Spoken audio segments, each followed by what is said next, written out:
Hello friends, good morning. આજે આપણે ધોરણ 8માં સામાજિક વિજ્ઞાન પ્રકરણ 8 લોકશાહી દેશમાં સંસદની ભૂમિકા વિશે ભણીશું. તો ચાલો વિદ્યાર્થી મિત્રો, આપણે લોકશાહી દેશમાં સંસદની ભૂમિકા વિશે ભણીએ. હવે તમે સંસદ વિશે તો જાણતા જ હશો. આપણો દેશ કેવો છે? લોકશાહી દેશ છે. તો લોકશાહી દેશમાં સંસદ શું ભૂમિકા ભજવે છે તે વિશે આપણે ભણવાનું છે. તો આપણે પાઠ જોઈએ. સરકારે નિર્ણય લેવાની અને કાયદાનું પાલન કરવાની સત્તા કોણ આપે છે? આપણે પ્રશ્ન પૂછ્યો કે સરકાર નિર્ણય લે છે, કાયદાનું પાલન કરવાની સત્તા કોણ આપે છે? આ પ્રશ્નનો જવાબ એ બાબત પર નિર્ભર કરશે કે તે દેશના કયા પ્રકારની સરકાર છે. આપણે જે પ્રશ્ન પૂછ્યો કે સરકાર જે નિર્ણય લેવાની કે કાયદાઓનું પાલન કરવાની સત્તા કોણ આપે છે, તો આ પ્રશ્નનો કોણ નિર્ભર કરે છે કે દેશમાં કયા પ્રકારની સરકાર છે. તો આપણા દેશમાં કયા પ્રકારની સરકાર છે? લોકશાહી સરકાર છે. તો સરકાર જે નિર્ણય લે છે, જે કાયદાનું પાલન કરવાની સત્તા કોણ આપે છે? તો આપણે જ સરકાર ચૂંટીને, કોઈ પણ સભ્ય છે એને ચૂંટીને આપણે લાવીએ છીએ, અને એ વ્યક્તિ આપણા ભવિષ્ય માટે શું નિર્ણય લેવા, કયા કાયદાનું પાલન કરાવવું, એ બધી જ ભૂમિકા એ જે સભ્ય ચૂંટાઈને આવે છે તે લે છે. તો લોકશાહીમાં લોકો સરકારને સત્તા આપે છે. કોણ આપે છે? લોકો સરકારને સત્તા આપે છે. લોકો ચૂંટણીના માધ્યમથી સરકારની શું કરે છે? પસંદગી કરે છે. જે તમને મેં આગળ સમજાવી દીધું કે લોકો શું કરે છે? જે આપણો સભ્ય છે, જે પ્રતિનિધિ છે, એની પસંદગી આપણે કરીએ છીએ, અને આપણે જ એને સત્તા આપીએ છીએ કે આપણું ભવિષ્ય, કે આપણા માટે કોઈ સારા એવા નિર્ણયો લઈ શકે. તેઓ પોતાની પસંદગીના નેતાને મત આપી અને ચૂંટે છે. અને એકવાર ચૂંટાઈ ગયેલી વ્યક્તિઓ એટલે કે નેતાઓ અને પ્રતિનિધિઓ સરકાર બનાવે છે. આપણે જ આપણો પ્રતિનિધિ કે આપણા નેતાને ચૂંટાઈ મત આપી અને ચૂંટીએ છીએ, અને એ નેતા કે પ્રતિનિધિ આપણા માટે સરકાર બનાવે છે, આપણી સરકાર બને છે. લોકશાહીમાં સરકારે પોતાના નિર્ણયો અને ભરેલા પગલાંનો આધાર બતાવવો પડે છે અને સ્પષ્ટતા કરવી પડે છે. બીજી સરકાર એવી હોય છે કે જેને રાજાશાહી સરકાર કહે છે. તેમાં રાજા અથવા રાણી પાસે નિર્ણય લેવાની અને સરકાર ચલાવવાની સત્તા હોય છે. હવે બે પ્રકારની સરકાર હોય. એક સરકાર લોકશાહી સરકાર થઈ, જેમાં લોકો મત આપી પોતાનો નેતા કે પ્રતિનિધિને ચૂંટે છે, અને બીજી એ સરકાર છે કે રાજાશાહી સરકાર, જેમાં રાજા કે રાણી પોતે નિર્ણયો લે છે અને સરકાર ચલાવે છે, એ જાતે જ નિર્ણય લે છે. રાજા પાસે સલાહકારોનો એક નાનો સમૂહ છે, જેની મદદથી તે જુદા જુદા વિષય પર ચર્ચા કરી શકે છે, અને અંતિમ નિર્ણય લેવાની સત્તા તેની પાસે રહેલી હોય છે. હવે રાજા પાસે શું હોય? સલાહકાર હોય. એક સલાહકારોનો નાનો સમૂહ. એ શું કરે કે તેના મદદથી જુદા જુદા વિષયો પર ચર્ચા કરે અને અંતિમ નિર્ણય પોતે એટલે કે રાજા પોતે લે છે. લોકશાહીમાં એક અગત્યનું લક્ષણ એ છે કે સત્તા કોઈ એકાદ વ્યક્તિના હાથમાં હોતી નથી. હવે લોકશાહીમાં કેવું એક અગત્યનું લક્ષણ છે કે જેમાં સત્તા હોય એ કોઈ એક વ્યક્તિના હાથમાં નથી હોતી. તેમાં રાજ્યના સર્વ લોકોનું સાર્વભૌમત્વ હોય છે. જે પણ સત્તા છે એ રાજ્યના સર્વ લોકો એટલે કે જેટલા પણ લોકો છે એ બધા જ લોકોનું સાર્વભૌમત્વ હોય છે. લોકો પોતે જ પોતાના ભાગ્ય વિધાતા બને છે. આપણે જે સરકારને ચૂંટીને લાવીએ છીએ એ સરકાર આપણા માટે જ હોય છે. એટલે જ કહે છે કે લોકો જ પોતાના ભાગ્ય વિધાતા છે, કે આપણે જે વ્યક્તિને પસંદગી કરીને મૂકી છે, ચૂંટાઈને મૂકી છે, એ આપણું ભાગ્ય બનાવવાના છે. એટલે આપણા ભાગ્ય વિધાતા આપણે પોતે જ કહેવાઈએ છીએ. સાર્વભૌમત્વ એ રાજ્યનું અનિવાર્ય લક્ષણ છે. સાર્વભૌમત્વ કેવું છે? રાજ્યનું અનિવાર્ય લક્ષણ ગણવામાં આવે છે.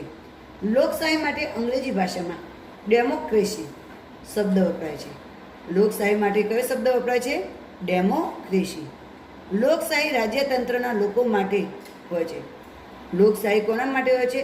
રાજ્યતંત્રના લોકો માટે હોય છે. અર્થાત વધારેમાં વધારે લોકોનું હિત સાધવું એ લોકશાહીનું મુખ્ય લક્ષણ છે. લોકશાહીનું મુખ્ય લક્ષણ શું છે? કે વધારેમાં વધારે લોકોનું હિત સાધવું એટલે કે સારું કરવું. લોકશાહીનું સંચાલન લોકો પોતે જ કરે છે, કારણ કે રાજ્યતંત્રના સંચાલકોએ લોકોને ચૂંટી કાઢેલા પ્રતિનિધિઓ જ હોય છે. લોકશાહીનું સંચાલન લોકો પોતે જ કરે છે. એનું કારણ એ છે કે રાજ્યતંત્રના જે સંચાલકો છે એ જ લોકોને ચૂંટી કાઢેલા પ્રતિનિધિઓ હોય છે. હવે આપણે આટલું જાણીએ. સરકારનું સ્વરૂપ. લોકશાહી, લોકતાંત્રિક અને રાજાશાહી. બે સ્વરૂપની સરકાર હોય, રાજાશાહી અને લોકશાહી.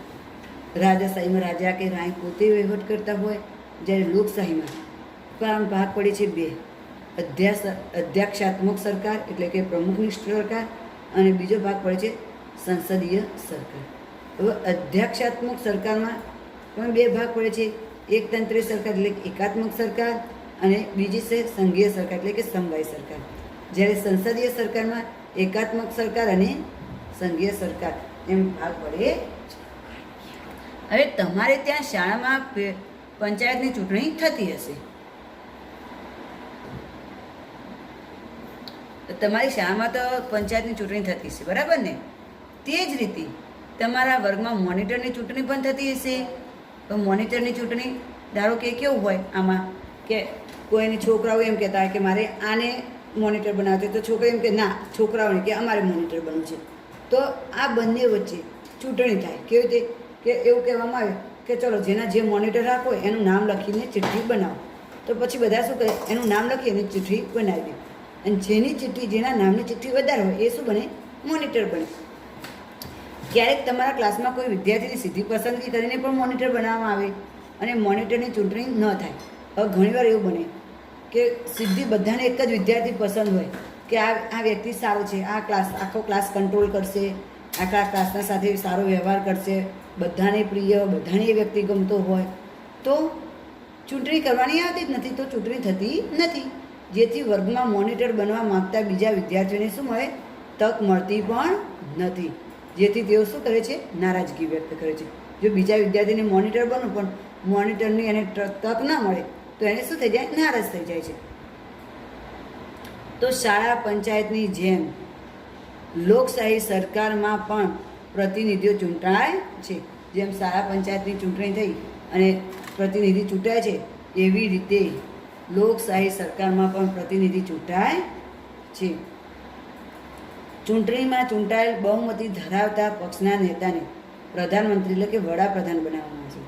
જો ચૂંટાયેલી જે ચૂંટણી થાય એમાં બહુમતી ધરાવતા જે પક્ષના નેતા હોય એને વડાપ્રધાન બનાવવામાં આવે. વડાપ્રધાન જુદા જુદા ચૂંટાયેલા પ્રતિનિધિઓને સંસદ સભ્યોમાંથી પસંદગી કરી તેનું પ્રધાનમંડળ રચી અને જુદા જુદા ખાતાઓની સોંપણી કરે છે. હવે વડાપ્રધાન શું કરે કે જુદા જુદા ચૂંટાયેલા જે પ્રતિનિધિઓ હોય એમાંથી સંસદ સભ્યોની પસંદગી કરે અને તેનું પ્રધાનમંડળ બનાવે. અને પ્રધાનમંડળ બનાવ્યા પછી દરેકને જુદા જુદા ખાતાઓની સોંપણી કરી. હવે તમને એમ થશે કે ખાતા એટલે શું? તો જેમ કે આરોગ્ય મંત્રી હોય, મહેસૂલ ખાતા મંત્રી હોય, નાણાકીય હોય, વિદેશ મંત્રી હોય, એવા બધા ખાતાની સોંપણી કરવામાં આવે છે. એ સંસદ કેવી રીતે બને છે?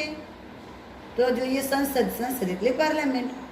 ભારતે સંસદીય લોકશાહીનું સ્વરૂપ સ્વીકાર્યું છે. ભારતે કયું લોક સ્વરૂપ સ્વીકાર્યું છે? સંસદીય. ભારતમાં સંસદ એ સર્વોચ્ચ સંસ્થા છે. સર્વોચ્ચ એટલે ઊંચામાં ઊંચી. ભારતની સંસદ રાષ્ટ્રપતિ અને બે ગૃહો એટલે કે લોકસભા અને રાજ્યસભાની બનેલી છે. આપણા ભારતની જે સંસદ છે એ બે ગૃહોની બનેલી છે, લોકસભા અને રાજ્યસભા. રાજ્યસભા એ સંસદનું ઉપલું ગૃહ કહેવાય, જ્યારે લોકસભાને કયું ગૃહ કહેવામાં આવે છે? નીચલું ગૃહ કહેવામાં આવે છે. આ પ્રશ્ન પૂછાતા હોય છે કે ભારતની સંસદ સભા કેટલા ગૃહોની બનેલી છે? કયા કયા? તો બે ગૃહોની બનેલી છે, લોકસભા અને રાજ્યસભા. રાજ્યસભા સંસદનું કયું ગૃહ ગણવામાં આવે છે? તો કે ઉપલું ગૃહ ગણવામાં આવે છે, જ્યારે લોકસભા એ સંસદનું નીચલું ગૃહ ગણવામાં આવે છે.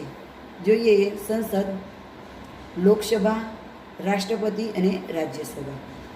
હવે લોકસભામાં કુલ સભ્યો 545 હોય છે અને એમાં ગુજરાતની બેઠકો કેટલી છે? 26 બેઠકો છે. જ્યારે રાજ્યસભામાં કુલ સભ્ય સંખ્યા 250 છે અને ગુજરાતની કેટલી બેઠકો છે? 11 બેઠકો છે. આઝાદી પછી રચાયેલ ભારતીય સંસદ લોકશાહીના સિદ્ધાંતોમાં ભારતના લોકોના વિશ્વાસનું પ્રતીક છે. હવે આઝાદી પછી જે ભારતીય સંસદ રચવામાં આવી છે એમાં જે લોકશાહીના સિદ્ધાંતો છે એ ભારતના લોકોનું શું છે? વિશ્વાસનું એક પ્રતીક છે. લોકશાહીમાં નિર્ણય લેવાની પ્રક્રિયામાં પ્રજાની સહમતિ અને ભાગીદારી છે. જે લોકશાહી માટે જે નિર્ણય લેવામાં આવે છે તેમાં પ્રજાની સહમતિ એટલે કે પ્રજાનો સાથ અને પ્રજાની ભાગીદારીથી લેવામાં આવે છે.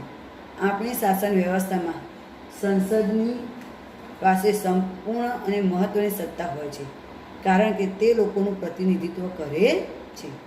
એ સંસદ નીચે મુજબના કાર્યો કરે છે. તો સંસદ કેવા કાર્યો કરે છે? તો એક, સરકાર પર વિવિધ રીતે નિયંત્રણ રાખવું અને તેને ઉત્તરદાયી રાખવી. નંબર 2, કાયદા બનાવવા તેમજ તેમાં ફેરફારો કરવા અને જૂના પુરાણા જે કાયદા હોય એને રદ કરવા. પહેલો કયો છે કે સરકાર વિવિધ રીતે નિયંત્રણ રાખે અને ઉત્તરદાયી બનાવે છે. પછી લોકો માટે વિવિધ કાયદા બનાવે છે, તેમાં ફેરફાર પણ કરે છે અને જો જૂના અને પુરાણા એટલે કે જો બહુ જૂના કાયદા હોય તો એને રદ પણ કરે છે. અહીં આપણને સંસદ આપેલી છે અહીં અને અંદરની પાર્લામેન્ટ એટલે કે સંસદ કેવી રીતે ભરાય છે તે પણ આપણે જોવા મળે છે. હવે જોઈએ Lok Sabha, house of people. Lok Sabha માટે રાજ્યની વિધાનસભાની જેમ જ ચૂંટણી યોજવામાં આવે છે. લોકસભા માટે જે રાજ્યના વિધાનસભાની ચૂંટણી હોય એવી જ ચૂંટણી યોજવામાં આવે છે. દર 5 વર્ષે લોકસભાની ચૂંટણી થાય. લોકસભાની ચૂંટણી કેટલા વર્ષે થાય છે? દર 5 વર્ષે. દરેક સંસદીય મત વિસ્તારમાંથી એક ઉમેદવારને સંસદમાં ચૂંટવામાં આવે છે. હવે દરેક સંસદીય મત વિસ્તાર હોય તેમાંથી એક ઉમેદવારને સંસદ સભ્ય તરીકે ચૂંટવામાં આવે છે. અને ચૂંટણી લડતા ઉમેદવારો માટે મોટે ભાગે જુદા જુદા રાજકીય પક્ષોના સભ્યો હોય છે. હવે જે ચૂંટણી લડતા ઉમેદવારો હોય એ મોટા ભાગે કેવા હોય? જુદા જુદા રાજકીય પક્ષોના સભ્ય હોય. ચૂંટાયેલા ઉમેદવારોને સંસદ સભ્ય એટલે કે MP કહેવામાં આવે છે. અને આ બધા સંસદો મળી અને શું બને છે? લોકસભા બને છે. કેવી રીતે બને છે શાસક પક્ષ? શાસક પક્ષ કેવી રીતે બનાવવામાં આવે છે? તો લોકસભાની ચૂંટણી બાદ સંસદ સભ્યોની એક યાદી બનાવવામાં આવે છે, જેના પરથી ખબર પડે છે કે કયા રાજકીય પક્ષના કેટલા સંસદો છે. જે કોઈ રાજકીય પક્ષ સરકાર બનાવવા માગે તો તેને ચૂંટાયેલા સંસદોની બહુમતી મળવી જોઈએ. હવે લોકસભાની જે ચૂંટણી બાદ સંસદ સભ્યોની એક યાદી બનાવવામાં છે, જેના પરથી ખબર પડે કે કયા રાજકીય પક્ષના કેટલા સંસદો છે જે કોઈ રાજકીય પક્ષના સરકાર બનાવવા માગે છે કે કેવી સરકાર બનાવવા માગે છે તેના ચૂંટાયેલા સભ્યોની બહુમતી મળવી જોઈએ. સામાન્ય રીતે ચૂંટણીઓ બાદ જે પક્ષના અથવા પક્ષીય જોડાણના લોકસભામાં સ્પષ્ટ બહુમતી મળી હોય તે પક્ષના નેતા અને રાષ્ટ્રપ્રમુખ કે વડાપ્રધાન તરીકે નિમે છે. હવે ચૂંટણી બાદ જે પક્ષમાં કે જે પક્ષના જોડાણમાં જે લોકસભાના જે સ્પષ્ટ જે પ્રતિનિધિ છે એને બહુમતી એટલે કે બહુમતી એટલે કે એને વધારે મત મળ્યા હોય અને એ જીતી જાય છે તો એ પક્ષના નેતાને રાષ્ટ્રપ્રમુખ કે વડાપ્રધાન તરીકે નિમવામાં એટલે કે બનાવવામાં આવે છે. ભારતના વડાપ્રધાન એટલે કે પ્રાઇમ મિનિસ્ટર એટલે કે PM લોકસભામાં શાસક પક્ષના વડા હોય છે. ભારતમાં જે વડાપ્રધાન છે એ શું છે? સભામાં શાસક પક્ષના વડા.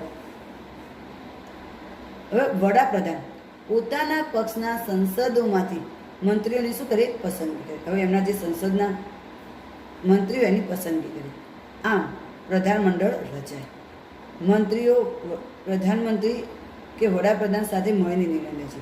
જે મંત્રીઓ હોય એ શું કરે છે? મંત્રીઓ કે પ્રધાનમંત્રી એટલે કે વડાપ્રધાન સાથે મળી અને એમને જે નિર્ણય લેવાનો હોય તે લે છે. આ મંત્રીઓ સંઘ યાદીમાં આવતા ક્ષેત્રો વિશેના વિવિધ સરકારી કામોની જવાબદારી પણ સંભાળે છે. હવે કેવી રીતે બને છે રાજ્યસભા? રાજ્યસભાના સભ્યોની ચૂંટણી જુદા જુદા રાજ્યોની વિધાનસભાઓના ચૂંટાયેલા સભ્યો દ્વારા થાય છે. એ રાજ્યસભાના જે સભ્યોની ચૂંટણી હોય તે જુદા જુદા રાજ્યોની વિધાનસભાઓના ચૂંટાયેલા સભ્યો કરે છે. રાજ્યસભાના સભ્યોની કુલ સંખ્યા કેટલી છે? 250 નક્કી કરવામાં આવે છે, જેમાં 238 સભ્યોની ચૂંટણી કરવામાં આવે છે. હવે રાજ્યસભાના સભ્યોની સંખ્યા તો 250ની નક્કી કરવામાં આવે છે તો 238 સભ્યોની ચૂંટણી કેમ કરવામાં આવે છે? તો બાકીના 12 સભ્યોનું શું?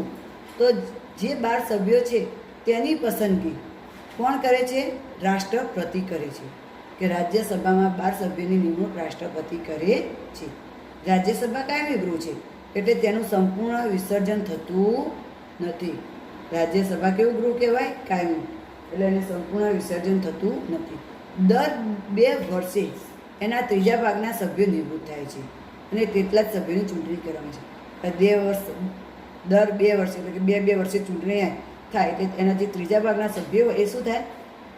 નિવૃત્ત થાય અને તેટલા સભ્યોની ચૂંટણી કરવામાં આવે છે. તો રાજ્યસભા દેશના રાજ્યોનું પ્રતિનિધિત્વ વ્યક્ત કરે છે. રાજ્યસભામાં ખરડો રજૂ થઈ શકે પણ કોઈ ખરડાના કાયદાને રૂપમાં લાગુ કરતા પહેલાં રાજ્યસભાની મંજૂરી જરૂરી છે.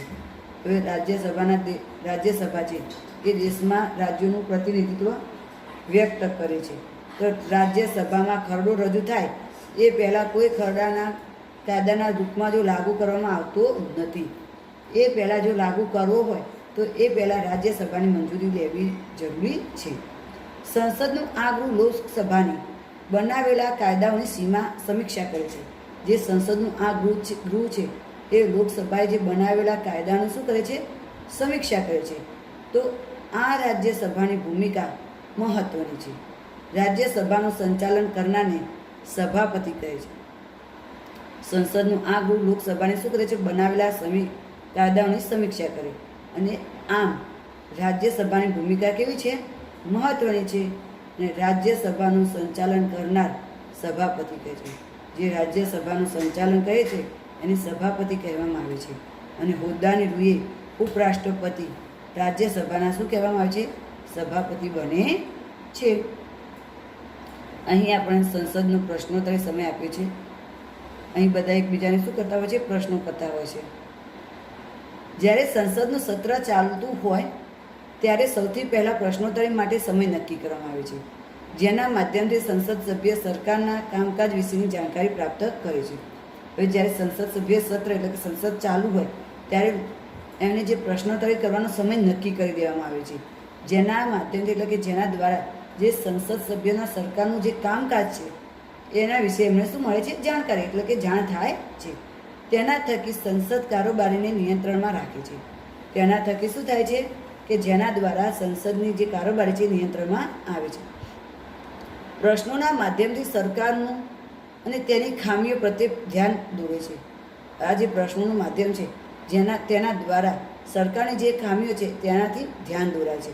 ઘણીવાર આપણા જ ઘરમાં છે કે કોઈ નિર્ણય લેવાતો હોય પણ બીજા ઘરમાં કોઈ એવા સભ્યો હોય કે જે વસ્તુથી ધ્યાનમાં છે કે આ વસ્તુ ખોટી થઈ ગઈ છે, તો તરત જ એ કહેશે કે તમે આ નિર્ણય ખોટો લેવાઈ રહ્યો છે. કાં તો કોઈ સારો નિર્ણય હોય તો કે હા આ નિર્ણય સારો છે, આ કરવા જેવું છે. એવી જ રીતે સંસદમાં પણ આ વસ્તુ થતી હોય છે. આ રીતે સરકારને લોકોના પ્રતિનિધિઓ તરફ પ્રજાના વિચારો જાણવાની તક મળે છે. હવે સરકારને જે એના પ્રતિનિધિ હોય એમના તરફથી જે પ્રજાના શું વિચારો છે એના જાણવાની તક મળે છે. સરકારને સવાલ પૂછવા એ સંસદ સભ્યની મહત્ત્વની જવાબદારી છે. હવે સરકારને જો સવાલ પૂછવા હોય તો જે સંસદ સભ્ય છે એની મહત્ત્વની જવાબદારી શું છે? કે સરકારને સવાલ પૂછવા. લોકશાહીમાં સારા વહીવટ માટે વિરોધ પક્ષની પણ સૌથી મોટી અને મહત્ત્વની રચનાત્મક ભૂમિકાઓ છે. હવે લોકશાહીનો જો સારા વહીવટ માટે વિરોધ પક્ષની સૌથી મોટી અને મહત્ત્વની ભૂમિકા હોય છે. તે સરકારની નીતિઓની તેમજ કાર્યક્રમોની ખામીઓ સામે લાવે છે. તે શું કરે છે? વિરોધ પક્ષ શું કરે? જે સરકારની નીતિ છે એની જે ખામીઓ છે એ સામે લાવે છે. એટલે કે તમે આ શું કર્યું છે, તમે આ જ કામ કરો છો, તમારું આ જ થાય છે. એવી રીતે એમની જે ખામીઓ છે, એમનાથી જે ખોટા કામ થઈ ગયા છે એ વિરોધ પક્ષ શું કરે છે? ખુલ્લા કરે છે, બતાવે છે. એ જેના દ્વારા સાચા નિર્ણયો લેવાય છે. લોકસભાનું સંચાલન કરનારને અધ્યક્ષ એટલે કે સ્પીકર કહે છે. લોકસભાનું જે સંચાલન કરે છે એને શું કહે છે? અધ્યક્ષ અથવા તો સ્પીકર. આ ખાલી જગ્યા તમારે પૂછાઈ શકે છે. તો રાષ્ટ્રપતિ સંસદના અંગભૂત ભાગ ગણાય છે. સંસદના બંને ગૃહોએ પસાર કરેલો ખરડો તેમની સહી થાય ત્યાર પછી કાયદો બને છે. સંસદની બેઠકો બોલાવવાની અને સત્ર સમાપ્તિની જાહેરાત કરવાની સત્તા તેઓ ધરાવે છે. હવે રાષ્ટ્રપતિ સંસદના અંગભૂત ભાગ ગણાય. સંસદના બંને ગૃહો કે જે ખરડો પસાર કર્યો છે તેના પર રાષ્ટ્રપતિની સાઇન થાય ત્યારે તે કાયદો બને છે. સંસદની બેઠકો બોલાવવાની અને સત્ર સમાપ્તિની જાહેરાત કરવાની સત્તા પણ રાષ્ટ્રપતિ ધરાવે છે. આમ આપણો આ પાઠ અહીં પૂરો થાય છે, જેનો સ્વાધ્યાય તમારે તૈયાર કરવાનો રહેશે.